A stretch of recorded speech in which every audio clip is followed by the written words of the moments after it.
ఆశ్చర్యం. సాధారణంగా ఉండేటువంటి రైతు నేరుగా కియోస్కో దగ్గరికి వెళ్ళి ఎవ్వరిని అడగాల్సినటువంటి అవసరం లేకుండా తనకు కావాల్సినటువంటి ఫర్టిలైజర్ బుక్ చేసుకుంటాడు, ఫోన్‌పే చేస్తాడు, వెళ్ళిపోతాడు.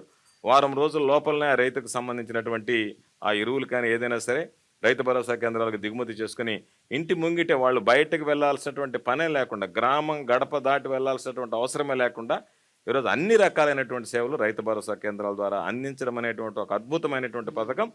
నిజంగా జగన్మోహన్ రెడ్డి గారిని ఒక్క మాటలో చెప్పాలంటే ఈ రాష్ట్రాన్ని పరిపాలించినటువంటి అంతమంది ముఖ్యమంత్రుల కన్నా కూడా జగన్మోహన్ రెడ్డి గారు రైతుల వాస్తవ దృక్పథంతో చూడగలిగాడని చెప్పడానికి రైతు భరోసా కేంద్రాలను ఏర్పాటు చేయడం, రైతు భరోసా కేంద్రాలు పనిచేయడం అనేటువంటిది ప్రధానంగా ఈరోజు మనం మాట్లాడుకోవాల్సినటువంటి సార్, ఈ శాఖ మంత్రిగా రైతుల నుండి మీరేం వింటున్నారు? వాళ్ళు మీతో ఏం చెప్తున్నారు? వాళ్ళకి ఎంత సంతృప్తికరంగా ఉంది? ఈ రాష్ట్రం మీద 10,778 రైతు భరోసా కేంద్రాలు ఉన్నాయి. అయితే రైతు భరోసా కేంద్రం అంటే వన్ స్టాప్ సొల్యూషన్. అంటే విత్తనం దగ్గర నుంచి విక్రయం వరకు రైతులకు సంబంధించి విత్తనం ఏదైతే ఉందో నకిలీ విత్తనాలు కానీ మరొకదాని రైతు మోసపోకుండా టెస్టెడ్ అండ్ లేబుల్డ్ మనం టెస్ట్ చేసి ప్రయోగశాలలో పరీక్షించి నిర్ధారించుకున్నటువంటి ఉత్పాదకాలనే ఈరోజు అక్కడికి మనం అందిస్తున్నాం. ఈరోజు ఎవరైతే రైతులు ఉన్నారో వాళ్ళని గుర్తించి వాళ్ళకి ఆర్థిక సహాయం అందించడం, వాళ్ళకి అవసరమైనటువంటి ఎరువులు అందించడం, పురుగు మందులు అందించడం, వాటితో పాటు రైతులు ధాన్యాన్ని పండించిన తర్వాత రైతులు పంట వేసుకున్న తర్వాత పారదర్శకంగా ఏ రైతు ఏ పంట వేసుకున్నాడు అనేటువంటి దానికి ఈ క్రాప్ బుకింగ్ చేయడం. ఈ క్రాప్ బుకింగ్ ఆధారంగా రైతులకు ఏదైనా నష్టం జరిగినా పంట దిగుబడి వచ్చినా మనకు ప్రధానమైనటువంటిది ఈ క్రాప్ బుకింగ్. బహుశా ఇది డిజిటల్ అగ్రికల్చర్ అనేటువంటిది ఈ దేశంలో ఎక్కడా లేనటువంటిది.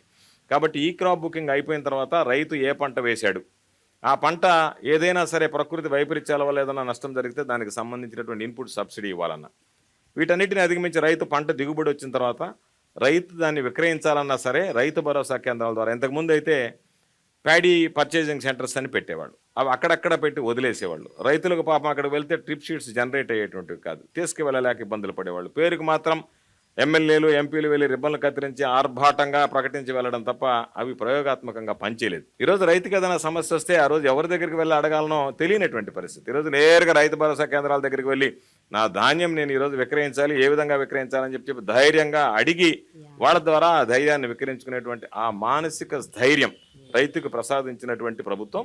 కాబట్టి తప్పనిసరిగా రైతు భరోసా కేంద్రాల్లో విత్తనం నుంచి విక్రయం వరకు అనేక రకాలైనటువంటి సేవలను ఈరోజు మనం అందజేస్తున్నాం.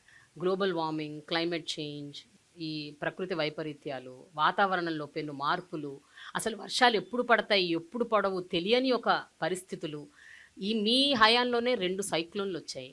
అంటే ఇలాంటి ఒక అనిశ్చితిగా ఉన్న పరిస్థితుల మధ్య ఈ నేపథ్యంలో మీరు రైతు భరోసా కేంద్రాలు పెట్టినప్పటికీ కూడా ఎంతవరకు అవి నిజంగా ఫలితాలను ఇస్తాయండి? అంటే when you don't know what is happening next minute. రైతులు మోస పద్ధతిలోనే ఉండకూడదు, రైతులకు సంబంధించి అన్ని విషయాల మీద అవగాహన కల్పించాలనేటువంటి లక్ష్యంతో ఈరోజు క్లైమేట్ స్మార్ట్ అగ్రికల్చర్, అదేవిధంగా క్లైమేట్ రెసిలియంట్ టెక్నాలజీస్ ఇది తీసుకొచ్చి దీని ద్వారా ఉన్నటువంటి వాతావరణ పరిస్థితులకి అనుగుణంగా తట్టుకుని నిలబడగలిగేటువంటి వంగడాలను తయారు చేస్తున్నాం. ఈరోజు ఆచార్య ఇంజనీరింగ్ అగ్రికల్చర్ యూనివర్సిటీ ద్వారా చీడపీడలకు కానీ ఏదైనా ప్రకృతి వైపరీత్యాలకు కానీ వీలైనంత వరకు తట్టుకుని నిలబడగలిగేటువంటి వాటిని తయారు చేస్తున్నాం. అదేవిధంగా వాళ్ళకి సంబంధించినటువంటి టెక్నాలజీ, భూసారం ఇవన్నిటి మీద కూడా దృష్టి పెడుతున్నాం. వీటన్నిటితో పాటు టెక్నాలజీ అందించి రైతులకి ఎక్కడన్నా ఏదన్నా ఇబ్బంది జరిగితే ముందు తీసుకోవాల్సినటువంటి జాగ్రత్తలు, రైతులకు సంబంధించి ఈ భూమిలో ఎటువంటి మనం పంటలు వేస్తే ఆ పంటలు అన్నిటికీ తట్టుకొని నిలబడగలుగుతాయి అనేటువంటిది. అంటే 2 ఒకసారి కరువు వర్షాభావ పరిస్థితులు రావచ్చు, వరదలు రావచ్చు.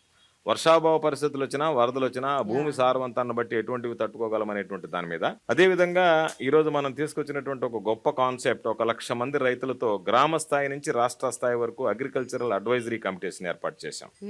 దాని ద్వారా వాళ్ళ గ్రామాలకు సంబంధించి ఏమి పంటలు పండించుకోవచ్చు, ఏ విధంగా చేసుకోవచ్చు అనేటువంటి దాని మీద అవగాహన కల్పించాం. ఇది ఒక పార్ట్. సెకండ్ పార్ట్కి వచ్చేటప్పటికి మనం ఒకవేళ ఏదైనా ప్రకృతి వైపరీత్యాల వల్ల నష్టపోతే ఆ రైతులను ఆదుకోవాలనేటువంటి ఉద్దేశంతో ముఖ్యమంత్రి గారు వెంటనే రైతు భరోసా కేంద్రాలకు ఒకవేళ నారు మళ్ళు దెబ్బతింటే 80% సబ్సిడీతో విత్తనాలు సరఫరా చేస్తున్నాం. ఒకవేళ ఏదైనా రైతుల పంట నష్టపోతే ఏదైతే ఇన్పుట్ సబ్సిడీ ఉందో గత ప్రభుత్వాల్లో చూస్తే వేలాది కోట్ల రూపాయలు బకాయిలు పెట్టారు రైతులకు సంబంధించి. బకాయిలు చెల్లించకుండానే ప్రభుత్వాలు దిగిపోయినటువంటి నేపథ్యం ఉంది. ఈరోజు ఆ విధంగా కాకుండా ఆ సీజన్ ముగిసే లోపల, ఖరీఫ్లో ఏదైనా కనుక ప్రకృతి వైపరీత్యాలు ఏర్పడితే ఖరీఫ్ సీజన్ ముగిసే లోపల, రబీలో ఏదైనా ప్రకృతి వైపరీత్యం ఏర్పడితే రబీ సీజన్ ముగిసే లోపల, ముఖ్యమంత్రి గారు తీసుకున్నటువంటి నిర్ణయం ఆ ఆర్థిక సంవత్సరంలో కదా, ఆ సీజన్ ముగిసే లోపలనే రైతులకు జరిగినటువంటి నష్టపరిహారాన్ని వాళ్ళకి జమ చేసేటువంటి విధంగా వాళ్ళ ఖాతాలో ఆ నష్టపరిహారాన్ని పంపిణీ చేసేటువంటి విధంగా చర్యలు చేపట్టాం. ప్రకృతి వైపరీత్యాలు మనం ఆపలేం, కరెక్ట్. కానీ ప్రకృతి వైపరీత్యాలు సంభవించినప్పుడు ఏ విధంగా మనం స్పందించగలిగాం, వాటిని నివారించడానికి రైతులు నష్టపోకుండా ఎటువంటి చర్యలు తీసుకోగలుగుతున్నాం అనేటువంటి దాని మీద దృష్టి పెట్టాం. తప్పనిసరిగా రాబోయేటువంటి రోజుల్లో వాటన్నిటిని అధిగమించేటువంటి విధంగా కూడా చర్యలు తీసుకోవడం జరుగుతుంది. జీరో బడ్జెట్ న్యాచురల్ ఫార్మింగ్ అన్న ఒక ప్రక్రియని గత ప్రభుత్వం తీసుకొచ్చింది. అంటే వాళ్ళే ఫస్ట్ ఇనిషియేట్ చేశారు అన్నది విన్నాం. అయితే మీ ప్రభుత్వం వచ్చాక దాన్ని పూర్తిగా ఇగ్నోర్ చేసింది, నెగ్లెక్ట్ చేసిందని ఒక ఆరోపణ ఉంది. Zero budget natural farming is not cup of tea of YSRCP government అన్న ఒక పెద్ద ఆరోపణని మీరు ఏ రకంగా దానికి రెస్పాండ్ అవుతారండి? Is it really true? Zero budget natural farming అనేటువంటిది గత ప్రభుత్వంలో ఏర్పాటు చేసిన దాని మీద అది ప్రారంభ దశలోనే ఉన్నటువంటి నేపథ్యం తప్ప దాంట్లో పురోగతి పెద్దగా మనం చూడలేదు. 2019లో జగన్మోహన్ రెడ్డి గారు ముఖ్యమంత్రి అయిన తర్వాత వ్యవసాయం అనుబంధ రంగాల మీద ఏ విధంగా అయితే దృష్టి పెట్టాడో ఈరోజు మనం దాన్ని కమ్యూనిటీ న్యాచురల్ ఫార్మింగ్ అని పిలుస్తున్నాం. అంతకుముందు జీరో బేస్డ్ న్యాచురల్ ఫార్మింగ్ అంటారు. దాదాపుగా 14 రాష్ట్రాలకి ఈరోజు ఆంధ్ర రాష్ట్రం దాని మీద అవగాహన కల్పిస్తుంది. ఏ విధంగా చేయాలని మనకున్నటువంటి 29 రాష్ట్రాల్లో 14 రాష్ట్రాలు మన అధికారుల్ని మన యంత్రాంగాన్ని పిలిచి మీరు మాకు అవగాహన కల్పించండి అని చెప్పి అడిగేటువంటి పరిస్థితి. ఈ ప్రపంచంలో 42 దేశాలు. మరి అంటే ఇలాంటి ఒక పరిస్థితి ఉన్నప్పుడు ఇంత పెద్ద ఆరోపణ ఎందుకు వచ్చింది సార్? అంటే అది అంటే ఒక బిలీవబుల్ ఆరోపణ లాగుంది అది. అంటే మనము ఉన్నటువంటిది ఏమిటంటే జగన్మోహన్ రెడ్డి గారి దగ్గర ప్రచారం తక్కువ, పనితనం ఎక్కువ. కాబట్టి మనం ప్రతి విషయాన్ని ప్రచారం చేయడమో దాన్ని ప్రచారంలో ఉధృతంగా తీసుకువెళ్ళాలనేటువంటి ఆలోచన లేదు. వాస్తవానికి ఎవరైతే లబ్ధిదారులు ఉన్నారో వాళ్ళకి లబ్ధి చేకూరిస్తే చాలు, ఈ సమాజానికి మొత్తం వీళ్ళకి లబ్ధి చేకూర్చామని తెలియజెప్పాల్సినటువంటి అవసరం లేదనేటువంటిది ఏదైతే ఉందో ఆయన దృక్పథం. అందులో భాగంగా మనం పబ్లిసైజ్ చేసుకోకపోవచ్చు, కానీ వాస్తవానికి చూస్తే ఈరోజు 42 దేశాలు సంబంధించినటువంటి ప్రతినిధులు మన కమ్యూనిటీ బేస్డ్ నేచురల్ ఫార్మింగ్కి సంబంధించి బ్రహ్మాండంగా ఈరోజు వచ్చాయి. ఈరోజు గర్వంగా చెప్పాల్సినటువంటి అంశం ఏమిటంటే చాలామంది జర్మన్కి సంబంధించినటువంటి కంపెనీస్ కానీ KFW లాంటి సంస్థలు కానీ వీళ్ళందరూ ముందుకొచ్చి ఈరోజు మనకు కొంత రుణ సదుపాయం కల్పిస్తున్నారు, కొంతమంది గ్రాంట్ రూపంలో ఈరోజు మనకి ఇస్తున్నారు. దానికి సంబంధించి వాళ్ళు ఎవరొచ్చినా సరే మేము ఆంధ్ర రాష్ట్రానికి సంబంధించినటువంటి ఏదైతే ఈ ప్రకృతి వ్యవసాయం మీద ఆంధ్ర రాష్ట్రం దృష్టి పెడుతుందో దాన్ని మా దేశాల్లో కూడా విస్తరింపదేశం, మా దేశాల్లో కూడా ప్రారంభిస్తామని చెప్పి వాళ్ళు ఉత్సాహం చూపించడం, ఈరోజు వాళ్ళందరూ రావడం ఎక్కడ లేనటువంటి విధంగా ఈరోజు మనం పులివెందుల్లో ఇడుపులపాయలో ఫార్మర్ సైంటిస్ట్ అనేటువంటి ఒక కార్యక్రమం ఏర్పాటు చేసాం. రైతే శాస్త్రవేత్త అని నమ్మినటువంటి ప్రభుత్వం కాబట్టి వాళ్ళకి కమ్యూనిటీ బేస్డ్ న్యాచురల్ ప్రోగ్రామ్ మీద ఒక కోర్స్ పెట్టాం. దాని ప్రకారం ట్రైనర్స్ వెళ్ళడం, చెప్పడం, ఈరోజు ఎక్కడన్నా వెళ్తే అన్ని వైపరీత్యాలకు తట్టుకొని నిలబడేటువంటి విధంగా ఈరోజు విస్తరించాం. దాదాపుగా 3600 రైతు భరోసా కేంద్రాల పరిధిలో ఈరోజు మన కమ్యూనిటీ న్యాచురల్ ఫార్మింగ్ కింద ప్రకృతి వ్యవసాయం చేసేటువంటి రైతులు ఉన్నారు. ఈరోజు వాళ్ళంతటా వాళ్ళకి జరిగేటువంటి అవగాహన ప్రకారం అది విస్తరిస్తుంది. రాష్ట్ర ప్రభుత్వం అన్ని విధాలా చేయూతనిస్తుంది. అందువల్ల ఈరోజు వ్యాప్తి చెందినట్టుగా, వృద్ధి చెందినట్టుగా ప్రపంచానికే ఈ కమ్యూనిటీ బేస్డ్ న్యాచురల్ ప్రోగ్రాంలో ఆంధ్ర రాష్ట్రం ఆదర్శంగా నిలిచేటువంటి పరిస్థితి. ఎప్పుడు ఏ సందర్భంలో ఎక్కడ కూడా కనీసం మీరు ఒక వ్యవసాయ శాఖ మంత్రిగా కూడా ఎందుకు ఎప్పుడు ఈ విషయాన్ని ప్రస్ఫుటంగా ఏ స్టేజ్ మీద కూడా చెప్పలేదు? మనం ఎప్పుడైతే APCNFని ఉధృతం చేసామో కొంతమంది చెప్పారు ఇది మరో శ్రీలంక లాగా తయారు చేయడానికి వీళ్ళు ప్రయత్నం చేస్తున్నారు ఆంధ్ర రాష్ట్రాన్ని. అంటే ఏ విధంగా ఉంది అంటే మనం APCNF మీద ప్రకృతి వ్యవసాయం మీద దృష్టి పెడితే ఏమో వీళ్ళు మరో శ్రీలంక చేస్తారా అంటారు. దాన్ని మనము ఏ విధంగా చేస్తున్నా దీన్ని మీరు పట్టించుకోలేదు అని అంటారు. పట్టించుకుంటే దానికంటే విపరీతమైనటువంటి ధోరణి, విపరీతమైనటువంటి అర్థాలు, దానికి ఏదో ఒక విధంగా వక్ర భాష్యం చెప్పడం అనేటువంటివి ఈరోజు దానిలో భాగంగా చేసేటువంటి విమర్శలు తప్ప ఇది వాస్తవానికి సత్యదూరమైనటువంటి విమర్శలను స్పష్టంగా చెప్పగలిగేటువంటి అంశం ఈరోజు ఆంధ్ర రాష్ట్రం చేపడుతున్నటువంటి ప్రకృతి వ్యవసాయానికి సంబంధించినటువంటి అంశం. ఓకే, రైతు సంఘాలు, రైతు ఉద్యమాలు ఇవన్నీ మనం చాలా చూసాం. అంటే అసలు మన బేసిసే ఈ ఉద్యమాలు అన్నవే అసలు రైతుల నుంచి వచ్చాయని అంటారు, రకరకాల ఉద్యమాలు.